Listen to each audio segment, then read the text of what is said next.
Good evening, everyone. My name is Desiree, and I'm here with my week 4 video blog.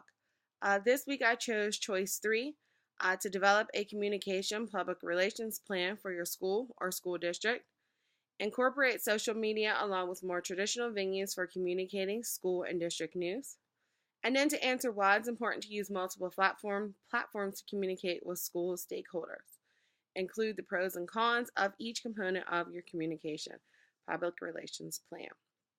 So, my mission statement is that the Deer Park School District is a K 12 21st century learning environment. We aim to provide all children with a high quality education that will lead to students being prepared for the workforce after graduations. Students will be engaged in a rigorous curriculum and a state of the art technology center.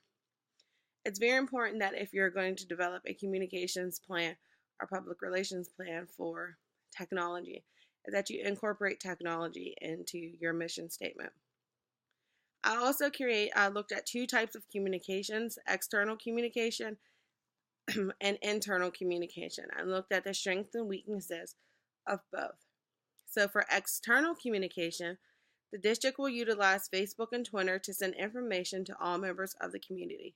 Social media is a great tool to make sure that parents and community members or stakeholders are notified of any emergency or events in a timely manner. So, I only chose Facebook and Twitter because some of the other social media platforms that are out um, aren't really a great way to conform or to convey information to parents.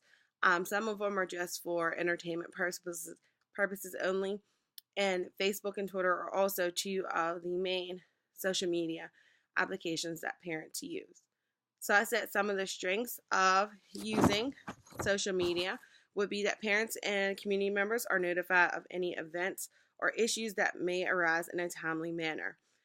Sometimes I have a big problem with this is that sometimes the school hands out flowers or information that needs to go home to parents, and sometimes it's at the end of the day, and students don't get it till the next day. So by using Facebook and Twitter, parents are notified of information that day and timely. If an event was to arise in school, maybe a storm is brewing and there's going to be an early dismissal, you can use the Facebook and Twitter to communicate with parents and let them know. One of the other strengths of using for external communication for using social media is that it saves money. Paper is not being used to send home. You're not making flyers. To create these communications, they're going out free of charge. The weakness that I said were that parents and community members may not have a social media account and they will not receive any of the information. And one other weakness was that notifications or settings are not set up on smartphones and they will not receive the notice in a timely manner. So they may have a social media account, but their notifications aren't set up and they're on their phone and they're not being notified when they receive a new message from Facebook or Twitter. Using social media as an internal communication, the district will create, in addition to district provided email, social media accounts, robocalls to reach staff at times when it is deemed necessary. Sometimes we wake up, there's no electricity in the building, so using social media in addition to emails and robocalls is a great tool to get information to parents or to faculty and staff. One of the strengths is that teachers will receive notifications when district or school posts on social media. On the other hand, the weakness is that teachers may not have their phones readily available to read their notifications. I know that's pretty clear for most school districts that teachers aren't on their cell phones or don't have their cell phones handy with them. So if the district is posting anything on social media, teachers do not have their phones available to receive the notifications. I just think it's very important for school districts and schools to use many different platforms to communicate with families and stakeholders, because we're in a generation now where many families are working. Some parents may have 2 and 3 jobs.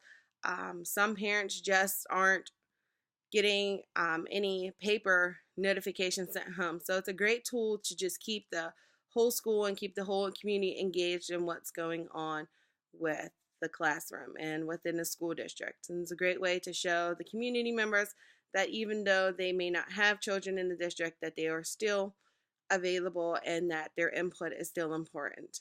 Um, I received all of my information in creating my public relation plan from reading Planning with Technology, Bruce Whitehead, Jensen, and Boucher.